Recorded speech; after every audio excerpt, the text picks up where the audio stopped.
Welcome back to my lovely HP community and 5D collective. Now we're going to have two versions of this lovely topic. In this one, I'm going to try and give you the gist of just any empowered feminine. So, person who owns their body and their sense of self and their mind. Okay, so the empowered feminine, a mystic and person loves relationships because we're not afraid to love, as we discussed in our previous episode. We have the secure attachment. Okay, so tune into that one. In the meantime, 3D, 4D, you can allow yourselves to remember that they don't choose love. They can move out of that if they want, but so far it seems really set that they don't want.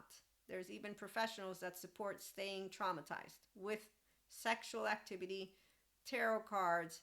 I mean, the cloak people, they're just using Lucifer all over the place. We already know that. They insult the mystics that are 5D. They insult those of us who have shared consciousness. That's because they've decided they own words. They own ancient textbooks. I don't know. I mean, really, I don't try to figure it out because ego is blind and stupid. And that's spiritual ego as well as science ego. So the smart human beings are flexible, adaptive, coherent, energized, stable with information, with their emotions, with all of it. And in fact, the collective at IHP are inspiring human potential because you are tapping into and or wanting with mindset, mindfulness, and mindsight, infinite higher human conscious potential experience. So as I got to pull some cards today, that lovely sea serpent and my lovely connection with Anima Mundi, shared consciousness, what I can tell you is love is fun because when you have love, you have people who have real keys. They have a key to their own heart and their own luck. And they know that we have two hands and 2 feet. They also have integrity. Okay, so when you have integrity, you got a badass. And that means you got a person who knows the ventral vagal nervous system.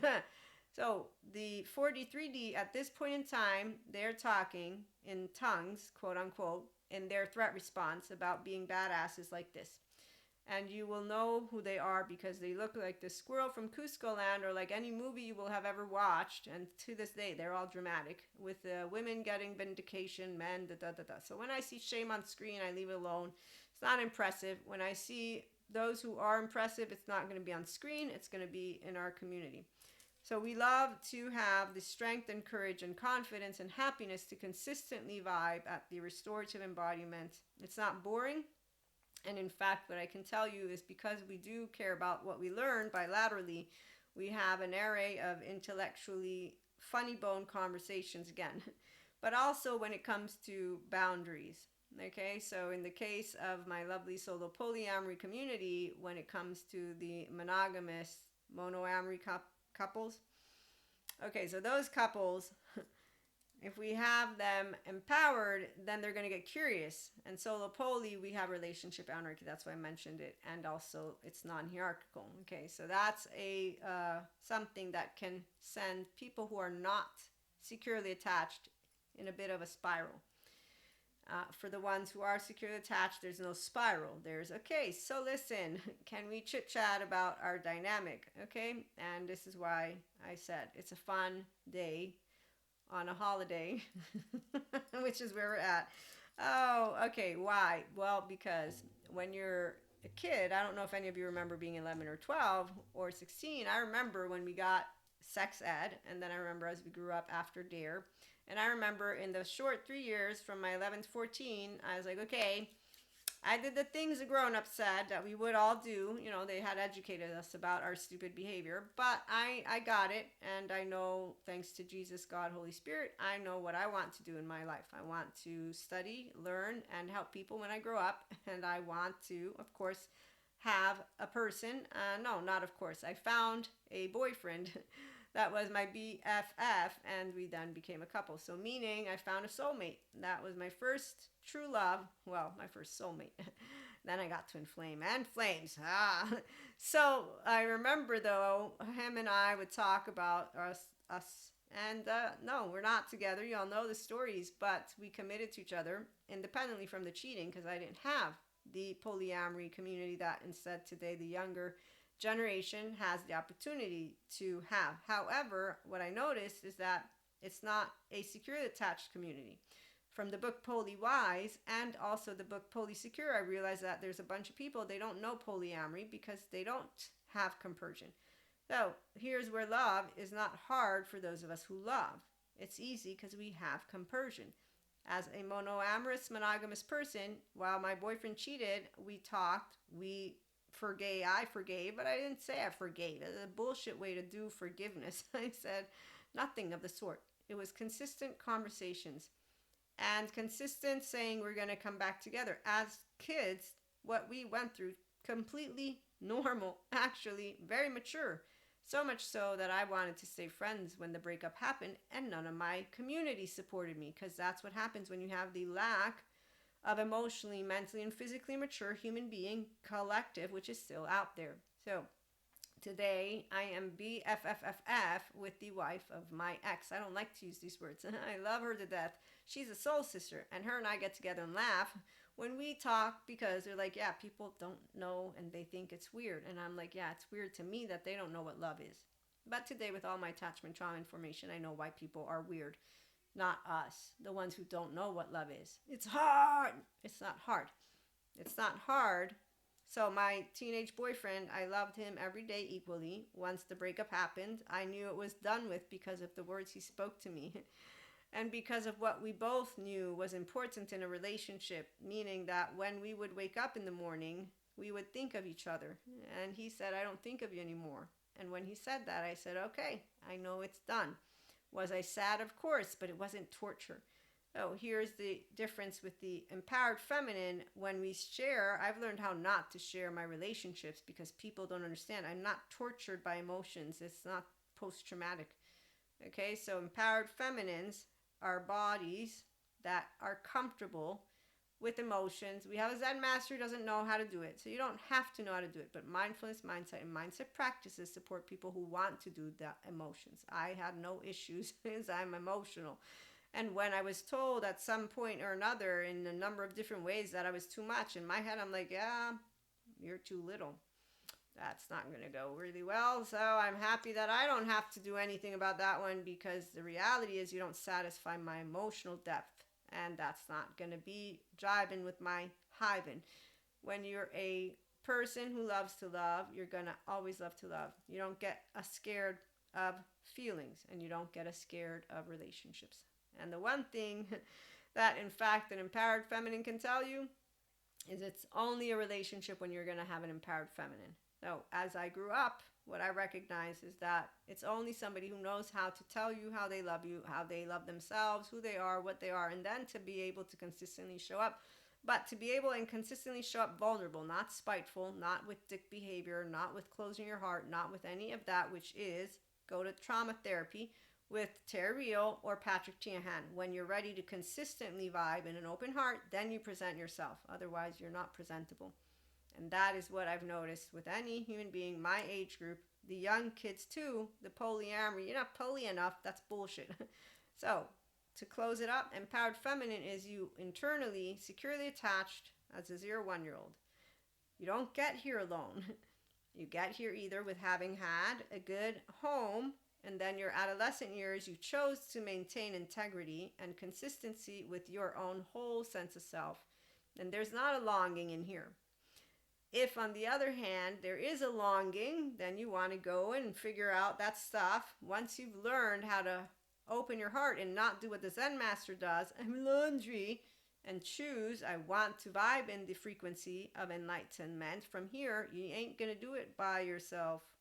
That's not how you grow a state of coherence. You grow it because you choose that you are the key that unlocks that heart and says, yep, I'm keeping it open and throwing the key away because I don't need to close it, because that's a bullshit figure of speech. And yes, your heart does have the remembering, like your brain. Guess who works your neuroplasticity? So guess who works your heart's plasticity, if you will? You do. Guess with what? Oh, look, words. I wondered when they would come up again. No, I didn't. So the inner growth mindset, it's you choosing how to process, witness, and allow something to come up and then say, yeah, things happen in life. We love to love, and we love to dance, and we love to live and laugh and learn and not cast stones. That's what the empowered feminine does. And so the other ones who have a story for you, They have a story. They're all not here. So again, it's easy, and you love more and you want love, because the reality is your inner self is whole. So you can share yourself with your lovers, your friends, all. But the lover, not just any lover, when you choose, I want to grow old with you, this is called the secure attachment figure. Who wants that? Who 3-year-old wants to share and make everything work out with one human being? Come on, come on. This is why they talk about being alone, by the way. But still, that's the part. When somebody wants to say you're a badass by being alone, you're not a badass by being alone. Being alone is easy. It's once you begin to share your relational field that you're going to be brought forth to. Can you consistently, like Jesus mentioned, and God, be humble, be forgiving, be in your restorative embodiment? That is enlightenment material. So you choose to deal with unknowns, unexpecteds, unwanteds with an open heart, with the flow. But the beauty of the loving relationships, as I said, is that we have a funny bone as we work through our boundaries. It's not boundaries. That's because we're internally securely attached. So it's fun. We're not afraid to be seen because we're not with childhood wounds. And we won't do dick behavior. That's not what we do. We do, let's have a face off and it's going to be fun. You know why? Because we're having fun right now. Because we're not insecurely attached, insecure human being with low self-esteem. Nobody gets passive aggressive.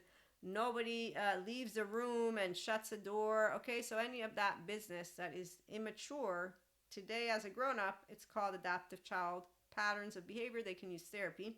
As a teenager, it was called teenagers. As I grew up, I noticed that the teenagers didn't grow up. And so today, what I can tell you is you'll either have emotionally mature people. If you don't, they're not for relationships. They're for friendships. And that's it. You don't want to be fucking anyone who has low emotional intelligence, because they're not in the relationship with an open heart. Also, STDs. So the reality is, why would you do that? Why would you be in a bed with someone who doesn't actively care about you? Their self-fulfilling prophecy is what's leading, and they're on a unconscious role. Just FYI. I know that they will think they love. Yeah, Cusco continues to lie to Pacha. So it's about a person who doesn't take ownership of their bad habits, of what they do. Never, like my facade friend and a lot other people who are facades, who I love to death, but again, they don't bring and say, you know what? No, I'm not even going to bother with that. That's not love in the sense of a lifelong partner. Those are people who don't know how to be emotionally mature because they didn't heal their rejection, abandonment, injustice, betrayal, humiliation, shame, wounds, fears. So when they get spiteful, when they get vindictive, when they get all in that, personally, I don't notice any of it because it's a coward's world. It's not a Lucifer's world. It's a world of people who didn't choose to get with integrity and stand in a clear body and actually have what is called mindful conversation with another human being with an open heart and know I'm a differentiated self, she's a differentiated self. I'm not here to tell Maria who to be, and she's not here to tell me who to be, and we're going to have an open heart. You know what's amazing about that? We're going to talk about that next. That's the part. It's amazing to have consistent, open-hearted people. And our 5D collective is going to be that because of us consistently navigating the 5D frequency. Consistently navigating, it means you use your prefrontal. Means you aren't afraid to speak to each other with open hearts, not closed hearts. Not, I have 80% for you. That's bullshit. No. That's bullshit, because you're going in with a hurt. Go to therapy and then get into a relationship. Or get into a relationship and when you have heartbreak, go back to therapy. If you don't know how to bring forth mindfulness practices because you don't know how to handle thoughts and emotions as bringing them to softness because you're choosing not to engage your social engagement system, but instead to stay in the vindictive, ruminating, threat, fear response of a 16-year-old, the fight, which is what you'll see prancing around on screen between spiritual ego and science ego and just any ego out there that's a not securely attached person. Which is why they say it's hard or it's boring to be grown up or it has conditions. No, it doesn't have conditions. Not if you can talk, it doesn't. I mean, it has conditions, but not in that way. It has fun. It has conversation. Yeah, no, not conditions. I can tell you who to be. The laws give us these very specific conditions of how to conduct our life. Relationships are social. So we have the capacity to say, yep, compatible. Nope, not compatible. Those are that's a condition. But if we say we're compatible because we're having a good time, and that can happen with smart people. That's why. We'll talk some more in a little bit. In the meantime, thanks for stopping by if you come on back. And if you don't, like, share, and subscribe. It would help the channel grow. And if you do know of self-empowered 5D collective peeps, send them on over. Thanks again for stopping by.